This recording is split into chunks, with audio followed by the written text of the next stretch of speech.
அகமதாபாத்திலிருந்து லண்டனுக்கு புறப்பட்ட பயணிகள் விமானம் கட்டுப்பாட்டை இழந்து கீழே விழுந்தது. 242 பயணிகளுடன் அகமதாபாத்திலிருந்து புறப்பட்ட ஏர் இந்தியா விமானம் கீழே விழுந்து விபத்துக்குள்ளானது.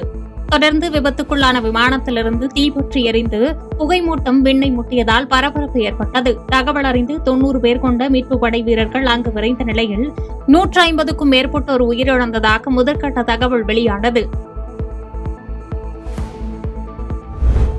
குஜராத் விமான நிலையத்தில் மீட்பு பணிகளை தீவிரப்படுத்த உத்தரவிடப்பட்டுள்ளதாக குஜராத் முதலமைச்சர் பூபேந்திர பட்டேல் தெரிவித்துள்ளார். இதுகுறித்து அவர் எக்ஸ் பக்கத்தில் வெளியிட்டுள்ள அவர், அகமதாபாத்தில் ஏர் இந்தியா பயணிகள் விமானம் விபத்துக்குள்ளான சம்பவத்தால் நான் மிகவும் வருத்தமடைந்தேன்.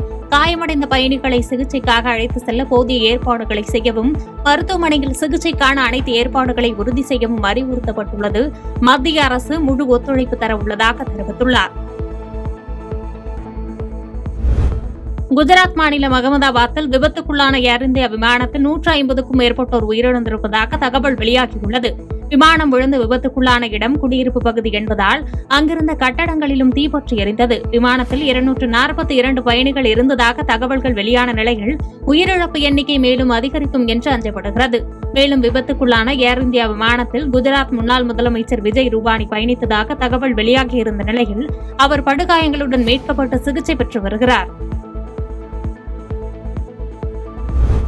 ஏர் இந்தியா விமானம் கீழே விழுந்து விபத்துக்குள்ளானது குறித்து விசாரணை தொடங்கியுள்ளது. விபத்துக்குள்ளான விமானம் போயிங் நிறுவனத்தின் 787 ட்ரீம் லைனர் ரக விமானமாகும். 3000 அடி உயரத்தில் சென்றபோது விபத்து ஏற்பட்டிருக்கக்கூடும் என்று தகவல் வெளியாகியுள்ளது. இந்த விபத்தில் 150க்கும் மேற்பட்டோர் உயிரிழந்திருக்கக்கூடும் என அஞ்சப்படும் நிலையில் விமானம் கீழே விழுந்து விபத்துக்குள்ளானது குறித்து விசாரணை தீவிரப்படுத்தப்பட்டுள்ளது. குஜராத்தில் ஏர் இந்தியா விமானம் விபத்துக்குள்ளானது குறித்து மாநில முதலமைச்சருடன் உள்துறை அமைச்சர் அமித் ஷா ஆலோசனை மேற்கொண்டார். மீட்புப் பணிகளை துரிதப்படுத்துவது குறித்து குஜராத் மாநில முதலமைச்சருடன் உள்துறை அமைச்சர் அமித் ஷா ஆலோசனை மேற்கொண்டுள்ளார். விமானம் விபத்துக்குள்ளான பகுதியில் விமான போக்குவரத்துத்துறை அமைச்சர் ராம்மோகன் நாயுடு நேரில் பார்வையிட்டார். எலான் மஸ்கின் மன்னிப்பை ட்ரம்ப் ஏற்றுக்கொண்டதால் இருவருக்கும் இடையிலான மோதல் முடிவுக்கு வந்துள்ளது. அமெரிக்க அதிபர் டொனால்டு டிரம்புக்கும் டெஸ்லா நிறுவனர் எலான் மஸ்குக்கும் சமீப காலமாக மோதல் ஏற்பட்டு வருகிறது. அமெரிக்க அரசு கொண்டு வந்த வரி மற்றும் செலவு மசோதா காரணமாக டிரம்புக்கும் எலான் மஸ்குக்கும் இடையிலான நட்புறவில் விரிசல் ஏற்பட்டது.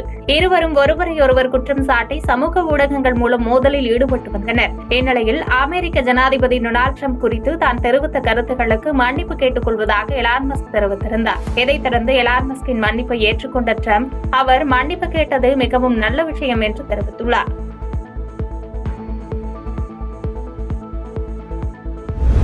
இஸ்ரேல் ராணுவத்திற்கு பயப்படவில்லை, இனப்படுகொலை குறித்த உலகின் மௌனத்திற்கே பயப்படுகிறேன் என்று கிரேட்டா தெரிவித்துள்ளது பரபரப்பை ஏற்படுத்தியுள்ளது. காசாவுக்கு உதவி பொருட்களுடன் மேடலின் கப்பலில் சென்ற பிரபல சுற்றுச்சூழல் ஆர்வலர் கிரேட்டா துன்பர்க் இஸ்ரேலிய ராணுவத்தால் தடுத்து நிறுத்தப்பட்டு தனது சொந்த நாடான ஸ்வீடனுக்கு திருப்பி அனுப்பப்பட்டார். ஸ்டாக்ஹோமில் உள்ள அர்லாண்டா விமான நிலையத்தில் பாலஸ்தீன கொடிகளுடன் அவரது ஆதரவாளர்கள் அவரை வரவேற்றனர்.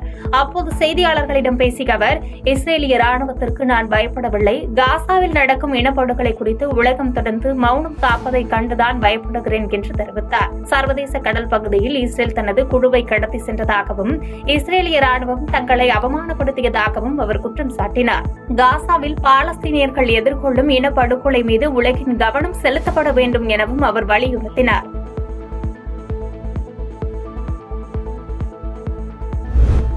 அமெரிக்காவின் ஓரிகன் மாகாணத்தில் ஏற்பட்டுள்ள காட்டுத்தீயால் அப்பகுதிகளில் வசித்த சுமார் 700க்கும் மேற்பட்ட குடும்பங்கள் தங்களது வீடுகளை விட்டு வெளியேற்றப்பட்டுள்ளன. ஓரிகனின் கொலம்பியா ஆற்று கணவாய் பகுதியில் நேற்று முதல் ஏற்பட்டுள்ள காட்டுத்தீயால் அம்மாகாணத்தின் ஹூத் ஆற்றுக்கும் டல்லஸ் நகரத்துக்கும் இடையிலான 84ஆம் நெடுஞ்சாலை மூடப்பட்டுள்ளது. அப்பகுதி முழுவதும் புகைமூட்டமாக காட்சியளிப்பதால் சுமார் 32 கிலோமீட்டர் நீளமுடைய நெடுஞ்சாலையில் வாகனங்கள் அனுமதிக்கப்படவில்லை என கூறப்படுகிறது. இதனைத் தொடர்ந்து ஹெலிகாப்டர்கள் மற்றும் விமானங்களின் மூலம் அங்கு பரவி வரும் காட்டுத்தீயை அணைக்க அமெரிக்க தீயணைப்பு படையினர் போராடி வருகின்றனர். இந்நிலையில் வடமேற்கு டல்லாஸ் நகரத்தை சுற்றியுள்ள பகுதிகளில் வசித்த சுமார் 700க்கும் மேற்பட்ட குடும்பங்கள் தங்களது வீடுகளை விட்டு வெளியேற்றப்பட்டுள்ளனர். மேலும் 1352 குடும்பங்கள் வெளியேற தயாராக இருக்குமாறு அதிகாரிகள் அறிவுறுத்தியுள்ளனர்.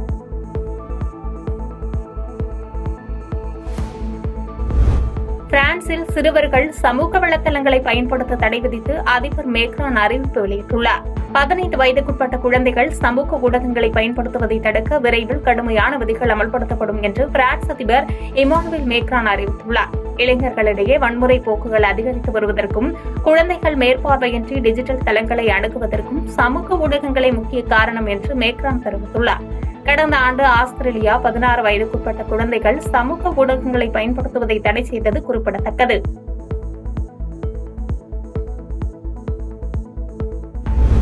தென்னாப்பிரிக்காவில் ஏற்பட்ட வெள்ளத்தில் சிக்கி 49 பேர் இதுவரை உயிரிழந்துள்ளதாக தகவல் வெளியாகியுள்ளது.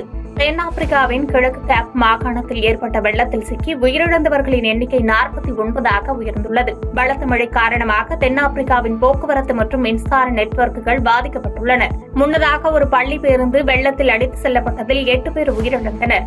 காலநிலை மாற்றத்தின் காரணமாக தென்னாப்பிரிக்காவில் கடுமையான மழை மற்றும் வெள்ளம் ஏற்பட்டு வருகிறது. செய்திகளை உடனுக்குடன் தெரிந்து கொள்ள கீழ்கண்ட கேபிள் மற்றும் டிடிஎச் நெட்வொர்க்குகளில் எம்நாடு செய்தி தொலைக்காட்சியை காணுங்கள்.